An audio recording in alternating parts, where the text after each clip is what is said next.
I never told my son Brady about my $48,000 monthly salary. I chose to live simply instead. When he nervously invited me to meet his fiance's wealthy parents, I decided to see what kind of people they really were by showing up as a struggling retiree. But the moment his future mother-in-law said, "These leftovers are perfect for you. Peter, take them home," I knew exactly who they were. And when their credit cards got declined, they never imagined that the poor old man they had just humiliated was actually the one holding all the power. Listen closely. Let me tell you who I am. Before I reveal who I really am, let me know, what city are you listening from? And have you ever had to prove your worth to someone who judged you too quickly? My alarm buzzed at 5:30 just like it had every morning for the past 20 years. I rolled out of my narrow bed feet, hitting the cold hardwood floor of my modest Denver apartment. No fancy marble tiles here, just honest wood that creaked with age and character. I shuffled to my small kitchen past furniture that most people would donate to Goodwill. My coffee maker was older than my son's pilot career, but it still brewed a decent cup. As steam rose from my chipped mug, I glanced at the stack of mail on my counter. Bills mostly. Nothing that screamed executive lifestyle. What those bills didn't show was the direct deposit that hit my account every month, $48,000. Enough to buy a mansion in Cherry Hills Village, drive a Tesla, wear designer suits. Instead, I drove a 10-year-old Honda Civic and shopped at Target. My neighbors probably thought I was just another retiree scraping by. The truth was more complicated. As regional director of Rocky Mountain Renewable Energy, I oversaw wind farms from Colorado to California, managed budgets that could fund small cities. But when I came home to this apartment, I was just another guy in faded jeans. My phone rang as I was buttering toast. Brady's name flashed on the screen. "Morning, Dad." My son's voice carried warmth, but something else too. Nervousness. "Hey, kiddo, you're up early for a pilot." "Actually, that's why I'm calling." He paused. "Sailor's parents are visiting this weekend. They want to meet you." I set down my coffee. "That's nice. I'd like to meet them too." "They're successful business owners. Restaurant group, 8 locations." Another pause. "Dad just, dressed nicely, okay?" There it was. My 32-year-old son, accomplished airline pilot, worried that his old man might embarrass him. Brady had no idea that my monthly salary could buy one of those restaurants outright. "Sure, son. I'll dust off my good shirt." "Thanks, Dad. We're meeting them Saturday evening at the Broadmoor." The Broadmoor. I knew it well. I'd hosted corporate dinners there, signed million-dollar deals in their conference rooms. But Brady didn't know that. To him, I was just a simple maintenance worker who'd somehow scraped together enough for retirement. After we hung up, I stood in my living room, looking at the worn furniture, the basic television, the bare walls. I'd built this life deliberately raised Brady to understand that worth came from character, not bank accounts. My own father had been a janitor, my mother a seamstress. They'd taught me that money was a tool, not an identity. But now my son was embarrassed by me, worried that his poor father might not measure up to his fiancée's successful family. I'd spent 4 decades in business, and I'd learned something important. You only see people's true character when they think you're beneath them. When they believe you have nothing to offer, no power to wield, no influence to grant. A slow smile spread across my face as I finished my coffee. I'd spent my career reading people, understanding their motivations, their weaknesses. The restaurant business was tough. I knew that much from the energy contracts I'd signed with hospitality groups over the years. Saturday evening was going to be very interesting indeed. The Chambers family was about to meet Brady's father. They had their expectations about successful business owners and simple working men. I had 5 days to prepare, 5 days to decide exactly how this meeting would go. They had no idea what was coming. The research began Tuesday afternoon. I pulled up my laptop, nothing fancy, just a basic Dell I'd bought 3 years ago, and started digging into the Chambers Restaurant Group. Their website was polished professional. 8 locations across Colorado from Denver to Vail. Family-owned since 1987. The usual corporate speak about excellence in hospitality and serving communities with pride.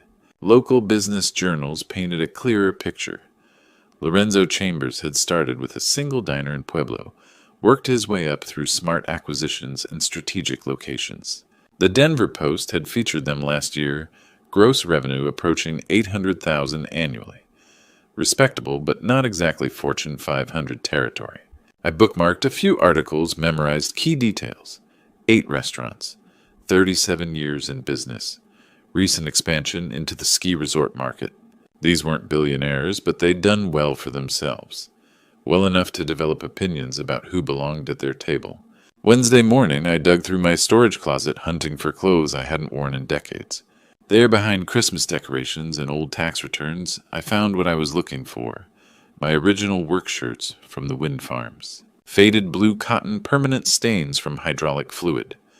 Name patch long since removed. The boots were there too, steel-toed Timberlands that had seen real labor, real weather. I tried them on. Still fit, though they felt strange after years of business casual. The mirror showed me a different man, someone who worked with his hands, worried about overtime, counted every dollar. It was like stepping back in time, back to who I'd been before the promotions, before the corner office. Thursday I practiced. Sounds ridiculous, but I walked differently in those clothes. Talked differently. Dropped my shoulders, softened my voice, added hesitation where confidence used to live. I studied my reflection, memorizing the posture of humility, the expression of someone grateful for whatever kindness came his way. Brady called Friday evening right as I was heating up a frozen dinner. "Dad, I wanted to give you more details about tomorrow." His voice carried that same nervous energy. The Chambers family, they're really something. Lorenzo owns 8 restaurants, and Cordelia manages the operations. They've got a house in Cherry Hills Village, drive matching BMWs. I stirred my mac and cheese, letting him talk. Sailor says they're generous people, but they have high standards. They believe in success, in building something meaningful with your life. Sounds like good people, I said carefully. They are. I just want everything to go smoothly tomorrow night. After we hung up, I sat in my kitchen, wrestling with doubt. Was I being unfair? Maybe the Chambers family would surprise me. Maybe they'd see past appearances, treat a retired maintenance worker with genuine respect. But Brady's words echoed. High standards. Success. Building something meaningful. Code words. Polite ways of saying they measured people by their achievements, their status, their worth on paper. I'd raised my son to be better than that. Apparently I'd failed somewhere along the way. Saturday morning arrived gray and cold, typical November weather in Colorado. I dressed slowly, deliberately. The old work shirt, faded jeans boots that had walked through mud and machinery. I grabbed my simplest wallet, black leather, worn thin, containing exactly $43 in cash and a basic debit card. Hidden behind it, barely visible, was another card entirely. Black heavy with my name embossed in silver. But that one would stay hidden, for now.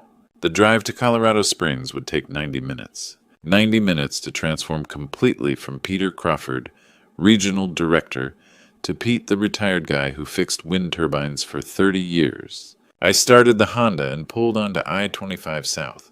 The mountains rose ahead of me, snow-capped and eternal. Somewhere in those peaks was the Broadmoor, where my son's future in-laws waited to meet the man who'd raised him. Time to see what kind of people they really were. The Broadmoor rose before me like something from a different world. Manicured lawns stretched in perfect lines. Fountains sparkled under evening lights, and luxury cars filled the circular drive. BMWs, Mercedes, a few Teslas. My Honda looked like a rust bucket among thoroughbreds. I parked in the farthest corner of the lot, checking my reflection one last time. The work shirt hung loose on my frame, the boots scuffed and practical. Perfect. I grabbed my worn wallet, locked the car, and walked toward the entrance. The lobby hit me with marble floors, crystal chandeliers, and the soft murmur of wealth. Guests glided past in designer clothes, their conversations peppered with talk of ski seasons and wine collections. I felt every eye on me, cataloging my appearance, filing me away under "doesn't belong." "Dad!" Brady's voice cut through the ambient music. He approached with quick steps, Sailor beside him. My son looked sharp in his navy blazer, every inch the successful pilot. But his smile seemed forced, his shoulders tense. "You made good time," he said, not quite meeting my eyes. Traffic was light. I turned to Sailor, extending my hand. "You must be Sailor. Brady talks about you constantly." She shook my hand briefly, her grip polite but distant. "Nice to meet you, Mr. Crawford." Her smile was practiced, the kind flight attendants perfected for difficult passengers. She wore a cream-colored dress that probably cost more than my monthly grocery budget. "My parents are already at the table," she said, gesturing toward the restaurant. "They're excited to meet you." We walked through corridors lined with oil paintings and fresh flowers.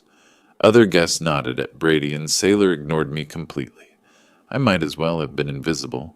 The restaurant was all dark wood and soft lighting, tables spaced for private conversations. In the corner, near windows overlooking the golf course, sat a couple who had to be the Chambers. Lorenzo was a big man, silver-haired and confident, wearing a suit that fit like it was tailored yesterday. Cordelia sat beside him, elegant in emerald silk jewelry catching the light. They looked up as we approached, and I watched their faces change. Lorenzo's welcoming smile flickered slightly. Cordelia's eyes swept over my clothes, my boots, my general appearance. The assessment was quick, thorough, and unmistakably dismissive. "Mom, Dad," Sailor said, "this is Brady's father, Peter Crawford." Lorenzo stood, extending his hand. His grip was firm, businessman strong, but brief. "Peter, pleasure to meet you. I'm Lorenzo. This is my wife, Cordelia." Cordelia offered her hand like she was bestowing a favor. How lovely to finally meet Brady's father. The waiter appeared, guiding us to our seats. Somehow I ended up in the chair facing away from the view, the one with a slight wobble. The others settled into plush seats with perfect sightlines of the mountains. "Beautiful evening," I said, looking around the dining room. "This is quite a place." "We come here often," Lorenzo replied, settling his napkin. "The Broadmoor maintains certain standards. We appreciate that."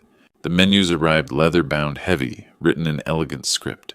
No prices listed, which meant they were expensive enough to scare away anyone who had to ask. "The wine list here is exceptional," Cordelia said, flipping through pages. "We're thinking of adding some of these selections to our restaurants." 8 locations now," Lorenzo added, his voice carrying pride. "Started with one little diner in Pueblo, built it into something substantial." Brady shifted in his seat. "Dad used to work in energy, wind farms mostly." "How interesting," Cordelia said in a tone that suggested it wasn't interesting at all. "That must have been demanding work?" The waiter returned, pen poised. "Can I start you with cocktails this evening?" Lorenzo ordered a $25 scotch. Cordelia chose wine from a bottle that probably cost more than I'd spent on groceries this month. Brady and Sailor followed suit with premium selections. "Just water for me," I said. "Ice water's fine." The waiter nodded and disappeared. An awkward silence settled over the table, broken only by the soft clink of silverware from nearby tables. Lorenzo cleared his throat, leaning forward slightly. "So, Peter, tell us about yourself." The question hung in the air like expensive cologne. I folded my hands on the white tablecloth, letting a moment pass before answering. "Well, I spent most of my career doing maintenance work. Energy facilities, mostly wind farms across Colorado and Wyoming." I kept my voice humble. Honest work, nothing glamorous. Lorenzo nodded, already categorizing me. "Wind energy, that's growing these days. Clean power, good for the environment." I was lucky to be part of something meaningful. Cordelia leaned forward, emerald earrings catching the light. "Oh, how practical." That must have been demanding physical work, all that manual labor. The way she said manual labor made it sound like a disease. I didn't mind it. There's satisfaction in keeping things running. Sailor spoke up honey-sweet with condescension. "It's so admirable how you embrace that simple lifestyle, Peter. Not everyone can appreciate minimalism the way you do." Brady shifted uncomfortably. "Dad's always been independent."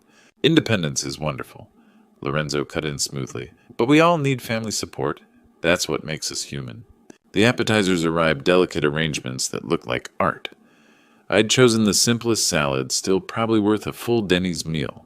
"So you're retired now?" Lorenzo continued. "Fixed income, I imagine. I get by, don't need much." Cordelia made a sympathetic sound.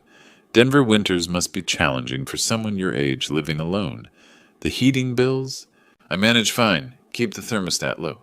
Brady stared at his plate, clearly uncomfortable. Sailor placed a possessive hand on his arm. "I just worry about Brady having to think about additional responsibilities," Sailor said softly. "He works so hard already. A pilot's schedule is demanding without extra concerns." There it was. I was a burden. a liability Brady would have to manage. Lorenzo raised his scotch. Family is everything, Peter. When we built our restaurant business, we did it thinking about legacy, creating something substantial.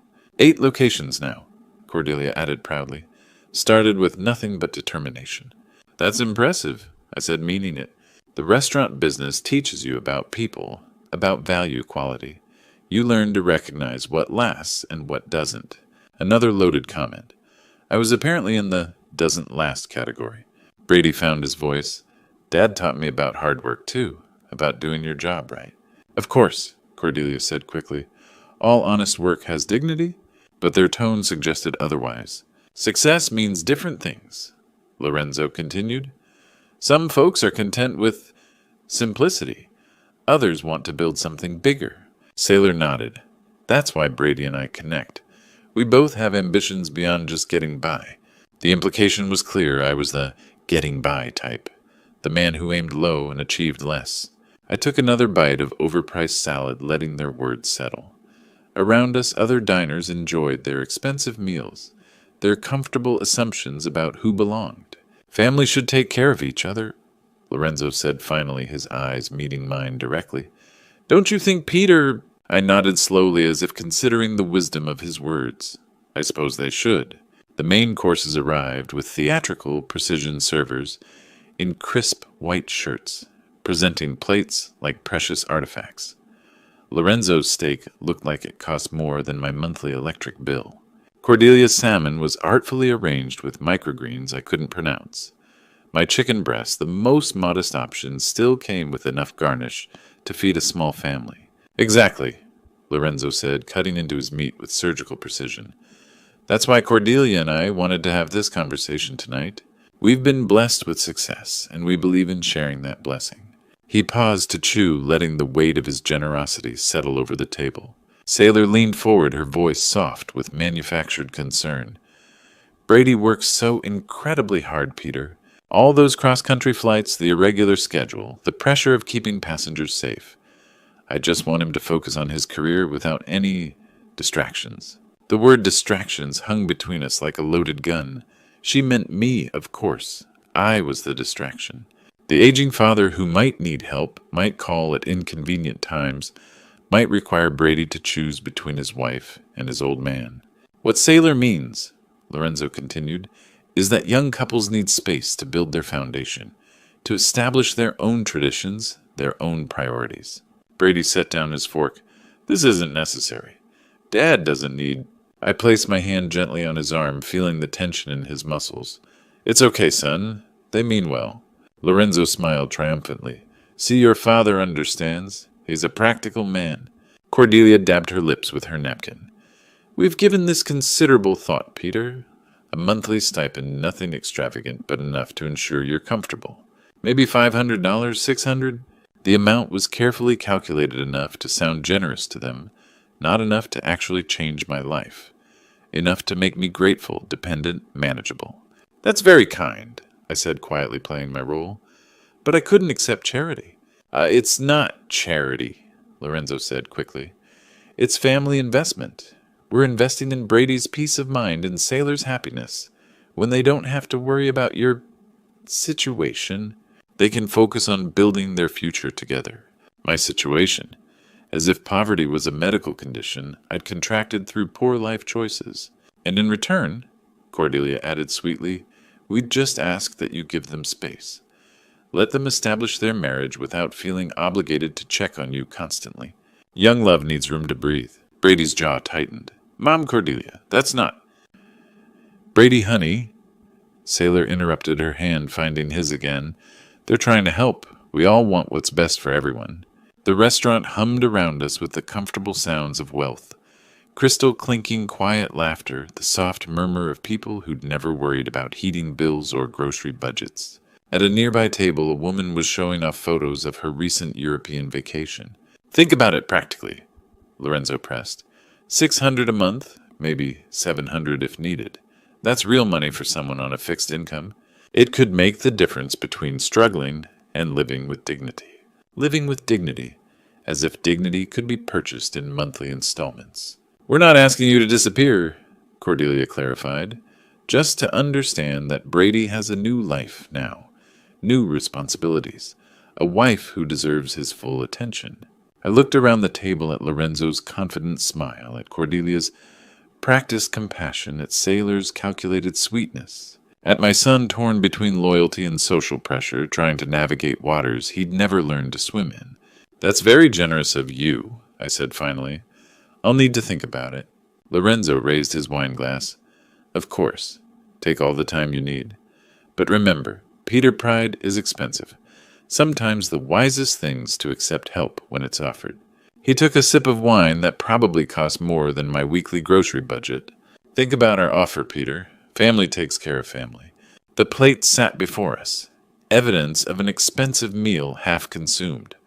Lorenzo had barely touched his $40 steak. Cordelia's salmon lay artfully destroyed, more pushed around than eaten.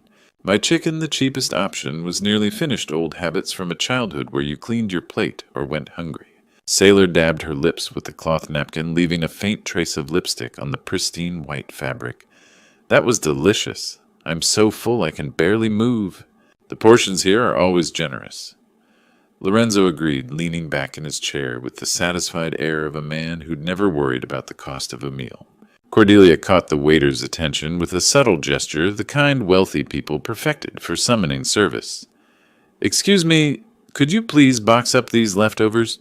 The young waiter nodded professionally. "Of course, ma'am. All of them?" "Yes, please." She turned to me with a smile that looked benevolent, but felt condescending. "Peter, you should take this home. Waste not want, not, right?" The restaurant seemed to quiet around us, or maybe that was just my imagination. But I could feel eyes turning our way, other diners registering the scene, the well-dressed family, having their leftovers packed for the shabby older man at their table. "This food costs more than—" Cordelia paused delicately. "Well, you understand." She said it loud enough that the couple at the neighboring table glanced over. The woman's eyes swept over my work shirt, my weathered hands, my general appearance, and I saw her whisper something to her husband. Brady's face flushed red. "Mom, Cordelia, that's not—" "It's practical." "Brady," Sailor interrupted smoothly, her voice honey-sweet with false kindness. "Peter probably appreciates not having to cook tomorrow. Don't you, Peter?" All eyes were on me now. The waiter stood frozen, uncertain whether to proceed. The neighboring table had stopped pretending not to listen. Even the sommelier had paused in his wine presentation to another table. "That's very thoughtful." I managed the words, tasting like sawdust. "Thank you." The waiter moved with obvious discomfort, carefully transferring expensive remnants into styrofoam containers. Lorenzo's barely touched steak, worth more than most people's daily wages. Cordelia's designer salmon, even the untouched bread rolls and herb butter. "We always take care of our family. Peter," Lorenzo said, his voice carrying across the dining room. "That's just who we are." The words hit like a public announcement. "This man needs our charity. This man can't afford to waste food. This man is so poor he's grateful for our table scraps." I watched the waiter's hands shake slightly as he sealed the containers. He was young, probably working his way through college, and his embarrassment was almost as acute as mine. He'd served hundreds of wealthy families, but he'd probably never had to package leftovers for someone's charity case. "There you go, sir," he said quietly, placing the bag beside my chair. The containers clinked together like coins in a beggar's cup. "Thank you," I said again, my voice steady despite the rage building in my chest. Sailor beamed at me. "Now you won't have to worry about meals for days. Isn't that wonderful?" Wonderful, as if being handed scraps like a stray dog was some kind of blessing. The couple at the next table was openly staring now. The woman leaned toward her husband, whispering behind her hand. I caught fragments. "So sad. At least they're helping." Must be difficult. Brady looked like he wanted to crawl under the table. His hands were clenched in his lap, his jaw tight with mortification. But he said nothing, did nothing. Just sat there while his fiancée's family publicly humiliated his father. "The thing about family," Cordelia continued, apparently unaware of or unconcerned by the spectacle she'd created, "is that we support each other through difficult times. Some people are too proud to accept help, but real family doesn't let pride get in the way of practical needs." The waiter returned with the check presenter, a black leather folder that he placed carefully beside Lorenzo's elbow. Even from across the table, I could see the total through the transparent pocket, $1,850. Lorenzo reached for it with the casual confidence of a man who'd never had a card declined, never counted change, never wondered if he had enough. "This one's on us," he announced. "Family celebration." Lorenzo reached for his wallet with the practiced ease of a man accustomed to picking up expensive tabs. He selected a platinum card, the kind banks reserve for their most valued customers, and slid it into the leather presenter without even glancing at the total. "Family celebration," he repeated, signaling the waiter with a confident nod. The young man returned quickly, card reader in hand. Lorenzo inserted his card with a flourish, already reaching for his phone to check messages while the transaction processed. The reader beeped. Once, twice. The waiter's expression shifted from professional courtesy to concern. "I'm sorry, sir, but this card has been declined." Lorenzo looked up sharply. "That's impossible. Try it again." The waiter complied, running the card a second time. Same result. Same apologetic beep. "There must be some system error," Lorenzo said, his voice losing its earlier confidence. "That card has a very high limit." Cordelia leaned closer, whispering urgently, "Try the business account card."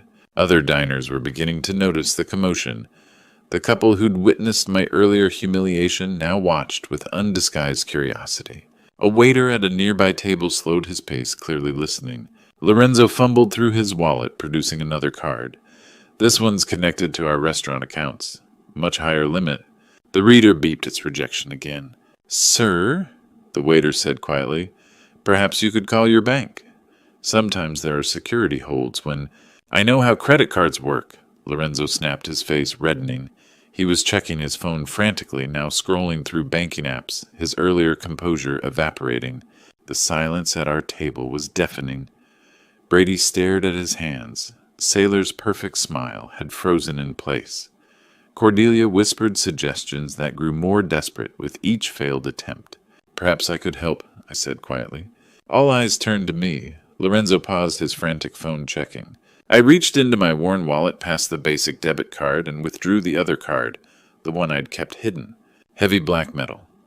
No spending limit, my name embossed in silver letters. Peter Crawford, Regional Director. The waiter's entire demeanor changed the moment he saw it. His eyes widened with recognition. He'd probably seen fewer than a dozen of these cards in his career. "Of course, Mr. Crawford," he said with newfound respect. "I'll process this immediately." The transaction went through in seconds. No beeps, no declines, no drama. Just the quiet efficiency of unlimited corporate purchasing power. "Actually," I said as the waiter prepared to leave, "there's something you all should know about me." The table fell silent. Even the neighboring diners seemed to lean in. I'm not exactly a retired maintenance worker. I kept my voice calm, conversational. I'm the Regional Director of Rocky Mountain Renewable Energy. We manage wind and solar farms across 7 states. Brady's mouth fell open. "Dad, why didn't you ever tell me?" "Because I wanted you to grow up understanding that a person's worth isn't measured by their paycheck." I turned to Lorenzo, whose face had gone pale. "My salary is $48,000. Per month?" Cordelia made a small choking sound. "But here's the interesting part, Lorenzo." I leaned forward slightly. "Your restaurant group uses quite a bit of electricity.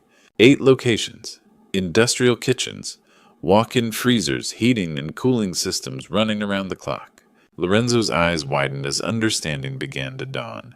"Your monthly energy bill averages $28,000 every month for the past 3 years."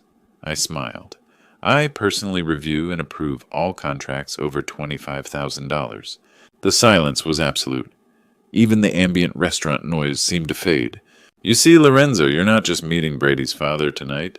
You're having dinner with your energy supplier, the man who signs off on keeping your lights on your freezers running your restaurants operational." I let that sink in for a moment. "In fact, you're one of our most valued commercial clients. I've probably signed a dozen contracts with your company over the years." Lorenzo stared at me like I'd just announced I was from another planet. Cordelia's jewelry suddenly seemed less impressive. Sailor's confident smile had completely disappeared. Brady was shaking his head in amazement. "Dad, I had no idea. All these years you thought I was just a poor old man who needed your charity. I said, looking around the table. Someone you could help with $600 a month in doggy bags. The waiter returned with my card and the receipt. Thank you, Mr. Crawford. I hope you enjoyed your evening. Very educational, I replied. Lorenzo finally found his voice. Peter, we had no idea. I stood up, pocketing my card. The doggy bag sat beside my chair like evidence of their judgment. No, I said quietly. You didn't. The silence stretched like a taut wire ready to snap. Lorenzo's mouth opened and closed like a fish gasping for air. Cordelia's flawless makeup couldn't hide the flush rising up her neck. Sailor stared at the table as if escape might appear there. Finally, Lorenzo spoke. Peter, we had no idea. We never meant, we wouldn't have. His voice faltered, the confident businessman reduced to a man scrambling for solid ground. It was all a misunderstanding, Cordelia added, her poise shattered. We were just trying to be helpful. We thought. We assumed. You assumed exactly what I wanted you to assume, I said evenly. And you showed me exactly who you are. Sailor looked up, panic flickering in her eyes. Mr. Crawford, I hope you don't think we were being disrespectful. We genuinely care about Brady's happiness. Do you, I asked? Or do you care about what Brady can provide, his pilot salary, his stability, how neatly he fits into your world? The neighboring table had stopped pretending not to listen. Other diners craned their necks, eager for the drama. I lifted the doggy bag beside my chair, its styrofoam containers, a quiet reminder of their judgment. This is in my car now, Cordelia. Very thoughtful of you to make sure I wouldn't go hungry. She winced as if I'd struck her. And Lorenzo, I continued each month. When your energy bills cross my desk, $28,000 on schedule, I'll remember this evening. I'll remember how you treated a man you thought had nothing. Brady stood abruptly. Dad, can we talk privately? We stepped toward the restaurant's entrance. His face was a mixture of shame, amazement, and something close to relief. I'm sorry, he said quietly. I'm sorry I was embarrassed by you. Sorry I didn't defend you more. Sorry I let them treat you like what I appeared to be. I finished. Brady, you did defend me. Maybe not as strongly as you could have, but you tried. That matters.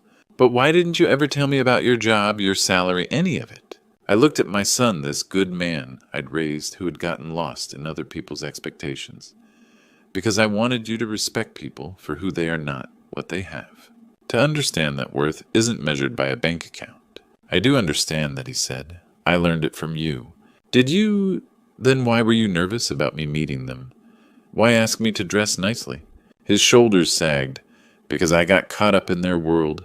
I started seeing myself through their eyes, and I was afraid they'd see you the same way. We returned to the table. The Chambers family sat frozen discomfort thick in the air. Sailor, I said, Brady deserves someone who loves him for who he is, not what he provides, or how he looks in your family's world. If you can't be that person, let him find someone who can. Her eyes filled with tears, but she nodded. Lorenzo, Cordelia. I added, you've built something impressive with your restaurants, but success without character is only expensive emptiness. I picked up my keys. Thank you for dinner. It was educational. The drive back to Denver was silent for 20 minutes. Then Brady spoke. What happens now? Now you decide what kind of man you want to be. What kind of husband, what kind of father someday. Whether you'll build a life on appearances or substance. And Sailor? That's for you to decide. But remember, if someone loves you only when you're successful, what happens when life gets hard? We drove through the mountain darkness, headlights cutting through the night. Below us, Denver's lights spread like scattered diamonds. Dad, yeah, I'm proud of you. Not because of your job or your money, but because you taught me something tonight about dignity and how to treat people. That's all I ever wanted, son. Will you tell me about your work sometime? The real story. I smiled. I'd like that. As we pulled into my apartment complex, Brady looked around with new eyes. You could live anywhere? Why here? Because this is enough, I said. Because I don't need to prove anything to anyone, except apparently to those who think a man's worth can be measured by his address. The Chambers family learned something tonight, too. Maybe, but that's not why I did it. I did it for you to show you that respect isn't bought or inherited. It's earned by how you treat others, especially those you think can't offer you anything. We sat in silence for a moment, father and son understanding each other better than we had in years. Thanks, Dad. You're welcome, son. Looking back on that evening at the Broadmoor, I realized God had a plan all along.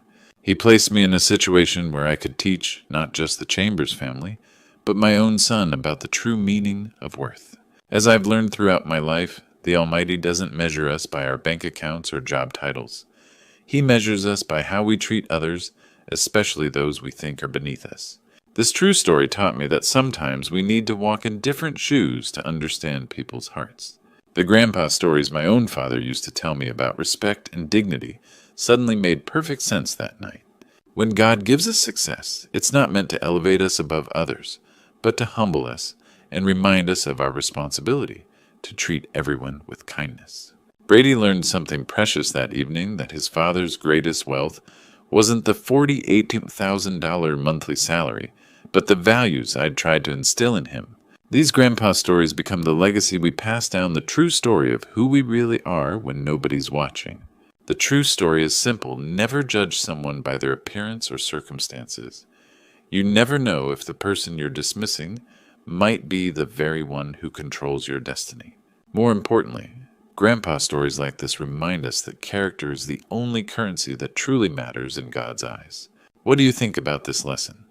Have you ever experienced something similar where appearances were deceiving? Share your thoughts in the comments below. I'd love to hear your own stories about respect and dignity. If this touched your heart, please share it with others who might need this reminder. And don't forget to subscribe for more meaningful life lessons. Sometimes the most powerful truths come from the most unexpected places. After my son-in-law Silas robbed me of $225,000 and my wife's jewelry, he had the audacity to invite me to see his new luxury lifestyle bought with my stolen money. I smiled and congratulated them while planning their destruction. 2 weeks later, he was begging through tears, "Please stop, we'll lose everything." But it was already too late. My revenge was cold and calculated. But before I tell you exactly how I caught them red-handed and made them hit that subscribe button, and let me know in the comments what time it is in your part of the world right now. The Florida Keys had been perfect for 3 days. Clear skies, calm waters, and red snapper biting like they hadn't seen a hook in months. I'd needed that peace after the chaos of the past year. Losing Margaret, watching Rachel struggle through her grief, and trying to adjust to having Silas as part of our family. Sometimes a man just needs to cast a line and let the world fade away. But peace never lasts. I pulled into my driveway on Bayshore Boulevard just as the Tampa sun was setting behind the oak trees. The house felt different the moment I stepped inside. Too quiet, like it was holding its breath. Rachel's Honda wasn't in the guest parking area, and neither was Silas's old Civic. Probably out to dinner, I figured. Young couples do that. The feeling hit me when I reached my study. The safe door hung open like a mouth frozen mid-scream. My legs went weak. 43 years of marriage and Margaret's jewelry had never left that safe, except for special occasions. The diamond necklace I'd bought her for our 20th anniversary. Her grandmother's pearl earrings from the old country. The wedding ring she'd worn until the cancer made her fingers too thin to hold it. All gone. I dropped my fishing gear and stumbled forward. The cash compartment stared back at me, empty as a grave. $225,000. My entire retirement fund that I'd kept liquid for emergencies. Margaret had always worried about banks failing, said cash was king. I'd humored her, never imagining someone would walk into our home and take everything we'd worked for. My hands shook as I dialed 911. Tampa Police Department. I need to report a theft, a major theft. Detective Johnson arrived within the hour. Mid-40s, tired eyes that had seen too much, the kind of cop who measured his words carefully. He examined the safe with the methodical precision of a man who'd investigated hundreds of break-ins. No scratches on the lock mechanism, he noted, running his finger along the steel. No drill marks, no pry damage. Whoever did this knew the combination. The words hit me like a physical blow. That's impossible. Mr. Mercer, I need to ask, who has access to this safe? I sank into my desk chair, suddenly feeling every one of my 68 years. 3 people. Myself, my daughter Rachel, and her husband Silas. They've been living in the guest wing for about a year. Johnson's expression didn't change, but something shifted in his posture. He'd already drawn his conclusions. The combination. Is it written down anywhere stored on a phone or computer? No, memorized only. I changed it 6 months ago after Margaret passed. He nodded slowly, making notes in his pad. What exactly was taken? Cash. My retirement savings. $225,000. And my late wife's jewelry collection. The words came out flat, clinical. 35 years as a financial advisor had taught me to separate emotion from facts, even when those facts felt like they were tearing my chest open. Johnson closed his notepad and looked at me with something that might have been sympathy. Mr. Mercer, without evidence of forced entry, we're looking at someone who knew that combination. You understand what that means? I understood. I just couldn't accept it. This is an inside job, Mr. Mercer, someone you trust. After he left, I sat alone in my study, staring at that empty safe. The house creaked around me, familiar sounds that had once meant comfort. Now they felt like accusations. Rachel would never steal from me. She was Margaret's daughter, honest to her core, sometimes to a fault. And Silas, well, he might be a little rough around the edges, but he loved Rachel. He wouldn't destroy his marriage over money.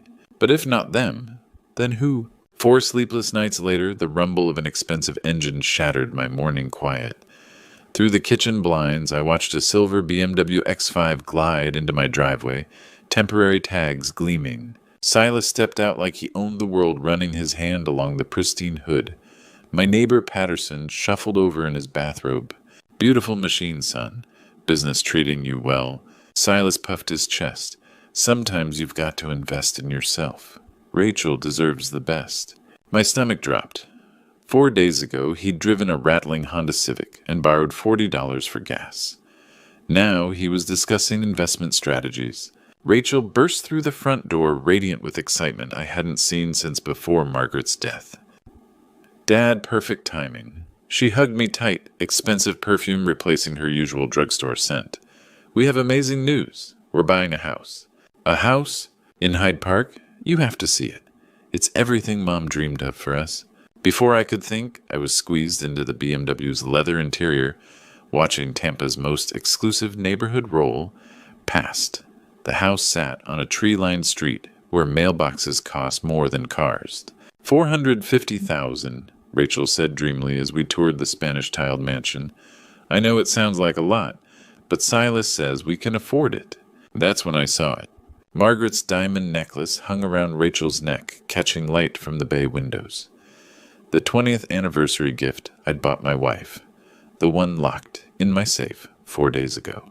My chest tightened like a vice. Rachel, my voice strangled. That necklace. She touched it, beaming. Isn't it beautiful? Thank you for letting Silas give me Mom's necklace, Dad. It means so much to have something of hers. Silas appeared beside her arm, sliding possessively around her waist.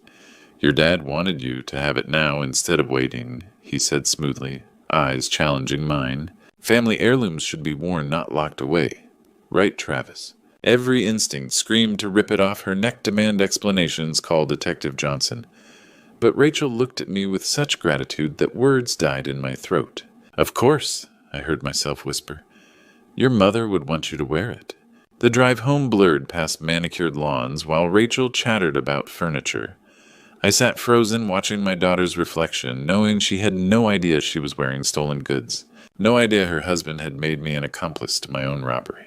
In my driveway, I gripped the steering wheel with shaking hands. The numbers wouldn't stop running. BMW X5 $60,000. House down payment $90,000. Margaret's jewelry priceless. How could they afford all this? Unless the police weren't helping. Detective Johnson's last call made it clear.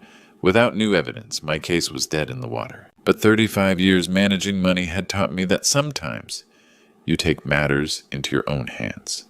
David Brooks ran his private investigation business from downtown Tampa. 20 years of digging into people's secrets had given him sharp eyes and a firm handshake. Financial cases are my specialty, he said, settling behind his cluttered desk. What makes you think your son-in-law is stealing? I explained the timeline. Safe emptied during my fishing trip, sudden wealth appearing days later. Brooks listened, occasionally scribbling notes. $60,000 BMW on $55,000 salary, he mused. Financially impossible. The house, $450,000. They'd need $90,000 down minimum. Brooks whistled. $150,000 in cash purchases within a week of your theft. That's evidence, not coincidence. He started with basics. Employment verification, credit reports, bank records. Silas worked IT support for a medical billing company, exactly the salary claimed. No bonuses, no inheritance, nothing. On paper, barely scraping by. Here's where it gets interesting, Brooks said at our second meeting, sliding an old Dell laptop across his desk. Silas abandoned this at a repair shop 6 months ago. Shop owner was disposing of it. My hands shook as he opened a folder labeled Mercer Research. Inside were dozens of files that made my blood freeze. Daily routine Travis.doc. House layout Bayshore PDF. Fishing schedule 2023 XLSX. Safe location Photos JPG. Each file cataloged my life like I was a specimen. Fishing schedules matched my actual trips. House layouts showed every room, every entrance. Study photos captured my safe from multiple angles. When were these created? I dreaded the answer. Brooks checked file properties. Oldest ones date back 24 months. Newest from 3 months ago around your daughter's engagement announcement. 24 months. 2 years of surveillance before he'd even proposed to Rachel. Every smile, every kiss, every family dinner had been calculated to get closer to my money. There's more.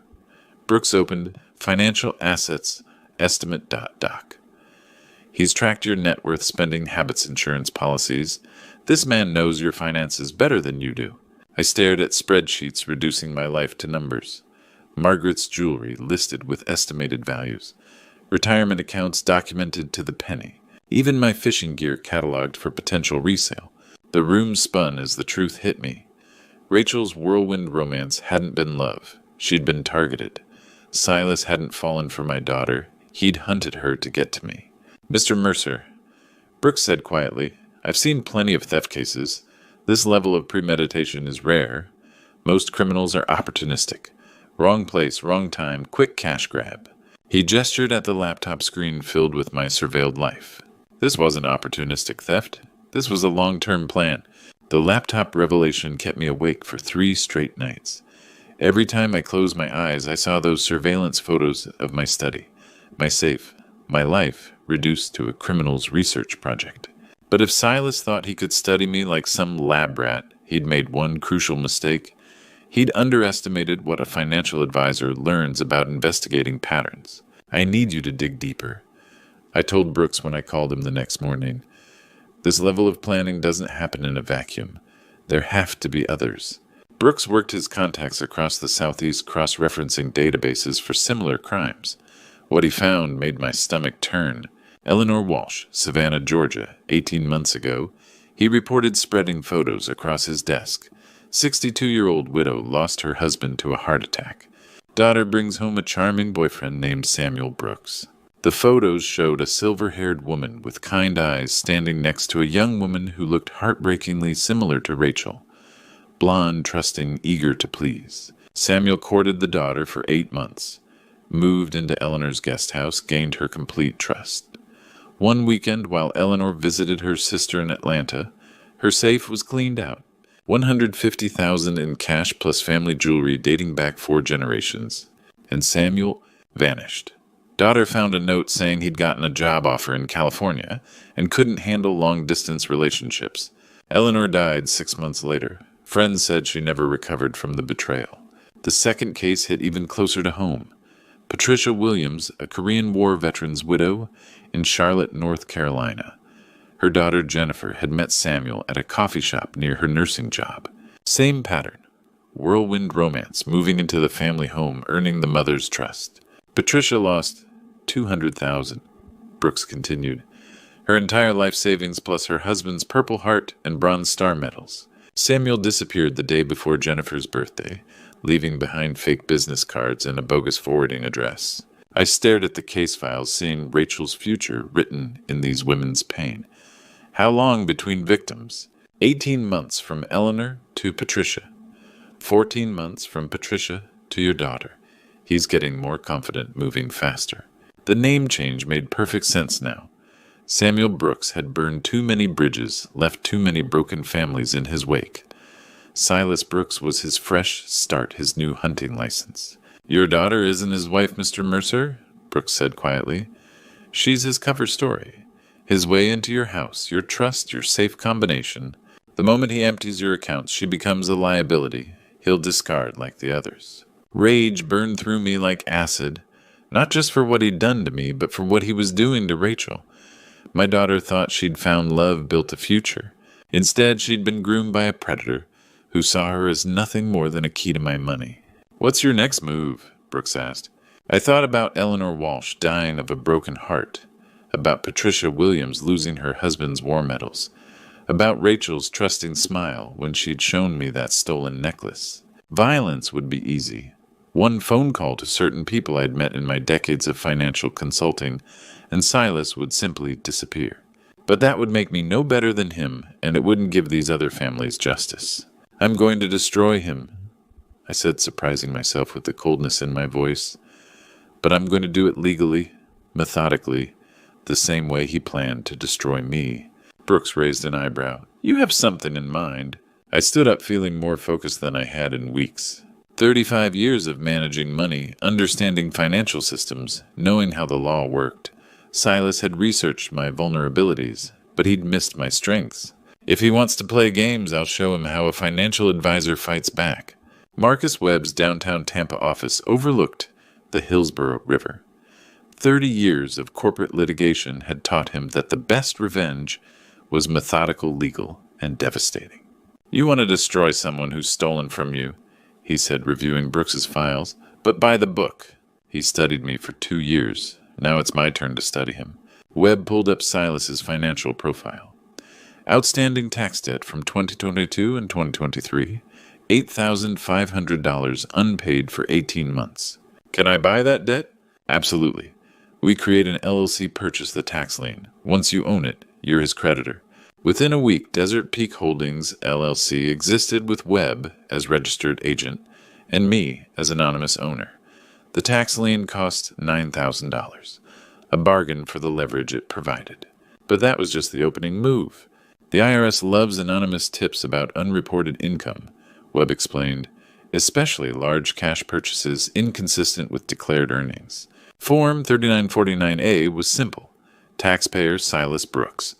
Suspected unreported income $80,000. Evidence BMW house, down payment lifestyle exceeding $55,000 salary. Submitted electronically, completely untraceable. The third prong required calling FBI agent Rebecca Thompson, who specialized in interstate fraud. Brooks had contacted her about Eleanor Walsh and Patricia Williams. "We've been looking for connections between these cases," she said. "Your evidence could build our federal prosecution." April brought results. The IRS demanded documentation for Silas's 2024 tax return, specifically the source of $80,000 in cash transactions with no legitimate origin. I watched from my kitchen as Silas paced his driveway, phone pressed to his ear, gesturing frantically. By evening, he'd hired tax attorney Richard Hammond at $300 per hour. The $5,000 retainer came from their house fund. May escalated pressure. Desert Peak Holdings demanded $12,000. Original debt plus accumulated interest and legal fees. 30 days to pay or face asset seizure. The stress showed. Rachel mentioned Silas working late, drinking more, snapping over minor expenses. "Dad Silas seems really worried," Rachel confided during a visit. "He keeps checking mail, looking over his shoulder. Yesterday I caught him going through financial papers like he was searching for something. Maybe he's being more careful with money," I suggested neutrally. "Last night he was on the phone with someone and said, 'Someone knows about us. We might need to run.'" My pulse quickened. The paranoia was setting in perfectly. Silas realized he'd made enemies, but had no idea how close they were. "Run, that seems extreme?" Rachel shrugged, worry creasing her features. I asked what he meant, but he said, "Work stress." What if someone's really threatening him? What if we're in danger? Perfect irony. Silas suspected he was being hunted, unaware his hunter sat across from his wife, offering comfort while tightening the noose. "I'm sure it's nothing, sweetheart. But if you're worried, stay here a few days." The trap was working exactly as planned. Someone knows about us. We might need to run. The pounding on my front door came at 8:30 on a Thursday evening, violent enough to rattle the windows. I'd been expecting this moment for weeks, ever since Desert Peak Holdings had tightened the screws. Through the peephole, I saw Silas's face twisted with rage, papers clutched in his fists.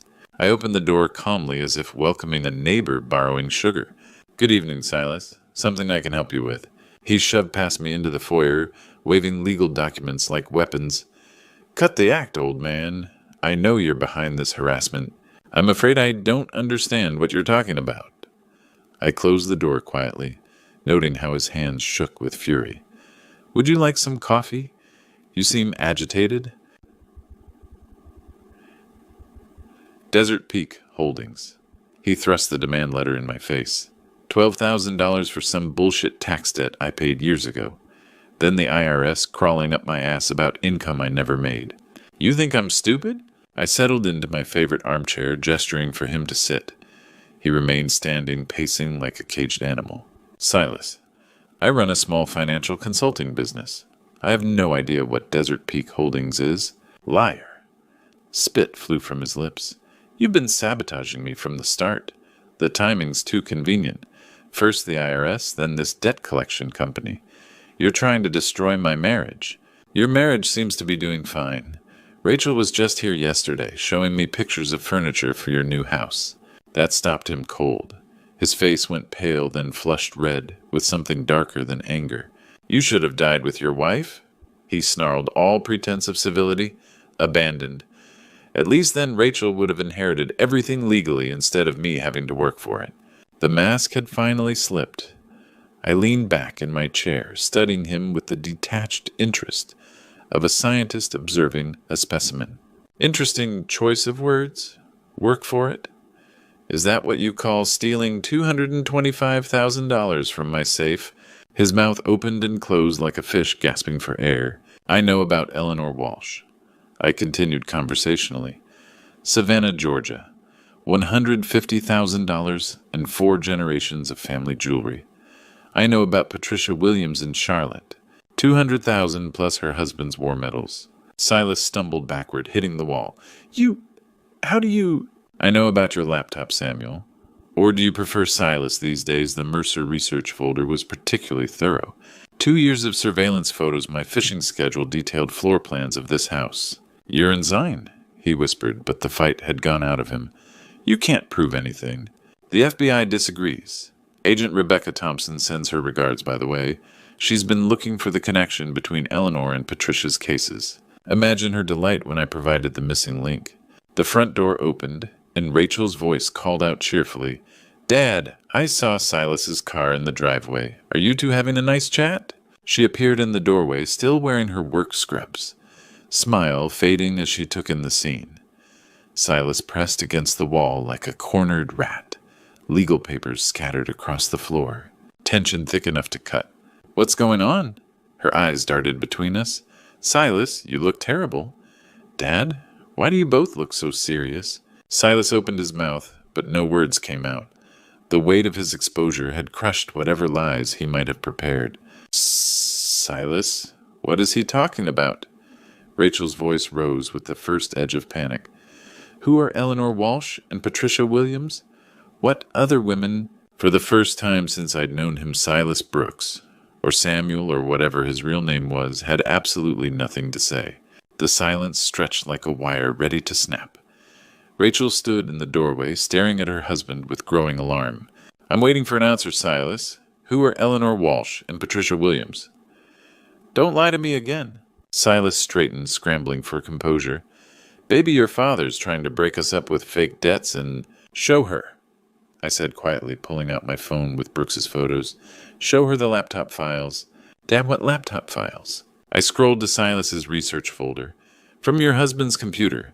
Files created 2 years ago before you were engaged." Rachel's face went white as she saw surveillance photos of our house, my fishing schedule, detailed financial analysis. Her hands trembled, scrolling through images of her life, reduced to a criminal's research project. "This is our house, our kitchen." Her voice cracked. "Silas, why do you have pictures of Dad's study? Eleanor Walsh was a widow in Savannah." I continued showing Brooks's case file. "Your husband, Samuel Brooks, then, courted her daughter, moved into Eleanor's home. then robbed her of $150,000 while she visited family. Rachel sank onto the couch staring at Eleanor's photograph. She looks like me. Patricia Williams in Charlotte. Same pattern. Samuel courted her daughter. Jennifer stole 200,000 plus war medals. Stop, Rachel whispered. The daughters thought they'd found love. Instead, they'd been targeted by a predator who saw them as keys to their mother's money. Silas dropped beside the couch. Rachel, yes, I made past mistakes, but I changed. I love you. Really love you. This isn't like those other times. Other times, Rachel shrieked. How many families have you destroyed? She turned to me, tears streaming. Dad, those insurance papers for the house loan, were they real? My heart broke for her. What did they say, sweetheart? He said insurance forms, but I signed my name many times. Realization crumpled her face. What did I sign? Loan applications. Debt instruments using your credit while he spent my stolen money. Rachel stood slowly looking at Silas like seeing him for the first time. Mom's necklace? You said Dad gave it to you. He did. You stole it. Her voice went flat. Stole it from Dad's safe, then made me an accessory. Rachel, please. The BMW. The house. Our entire life. She touched the necklace like it burned. Everything's stolen. Silas reached for her hands, but she pulled away. I love you. That was never fake. Get out. Barely a whisper. Baby, please. Get out. She screamed with such force Silas stumbled backward. Get out of this house. Get out of my life. He looked between us, perhaps calculating salvage options. But Rachel's face had hardened into something new. Not my trusting daughter, but a woman who'd learned misplaced faith's cost. This isn't over, he said, backing toward the door. Yes, it is, I replied, pulling out my phone. Agent Rebecca Thompson will be here in an hour. Are you ready to testify? Agent Rebecca Thompson arrived exactly 1 hour later, flanked by 2 Tampa PD detectives, and carrying a briefcase thick with evidence files. 20 years of federal fraud investigation had given her the no-nonsense demeanor of someone who'd seen every con game imaginable. Mr. Mercer, Ms. Mercer, she nodded to us both. I understand you're ready to make formal statements about Samuel Brooks, a.k.a. Silas Brooks. Rachel sat beside me on the couch, still wearing her work scrubs, hands clasped tightly in her lap. Agent Thompson, I need you to know, I had no idea what he was doing. I thought I was signing insurance papers, not loan documents. We know, Ms. Mercer, you're a victim here, not a perpetrator. Your cooperation will help us build an airtight case. The next 3 hours were spent documenting everything, the laptop files, the surveillance photos, the timeline of thefts across 3 states. Rachel's voice shook as she described signing papers she'd never read, wearing jewelry she'd believed was a gift from her father. Brooks has been operating this scheme for at least 4 years, Thompson explained. Eleanor Walsh in Georgia, Patricia Williams in North Carolina, and now your family. Same pattern every time. Target a daughter, gain access to the mother's or father's assets, disappear with everything. 2 days later, they arrested Silas at a motel near the airport. He'd been trying to book a flight to Mexico using a fake passport. Apparently, he'd had an escape plan all along. The man Rachel had married, the man she'd trusted with her heart, had been ready to abandon her the moment his scheme unraveled. The federal courthouse in downtown Tampa was packed for the July trial. Eleanor Walsh's daughter flew in from Savannah, still devastated 18 months later. Patricia Williams's daughter Jennifer came from Charlotte, clutching photos of her father's stolen war medals. Rachel testified with quiet dignity, explaining how Silas had manipulated her into signing documents, how he'd isolated her from friends who might have asked uncomfortable questions. The prosecutor painted a picture of a serial predator who used love as a weapon. Silas's defense attorney tried to argue that his client had genuinely reformed, that his feelings for Rachel were real.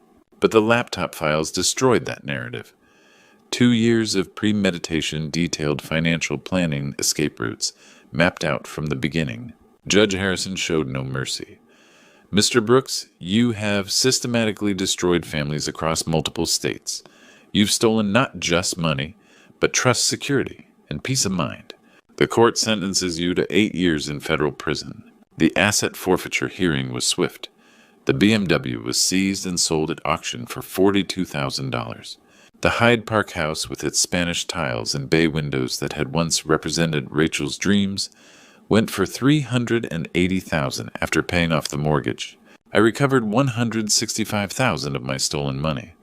Not everything, but enough to rebuild my retirement security. Eleanor Walsh's family received $60,000 and Patricia Williams got $75,000. It wasn't full restitution, but it was justice. The courtroom was silent as deputies led Silas away in handcuffs.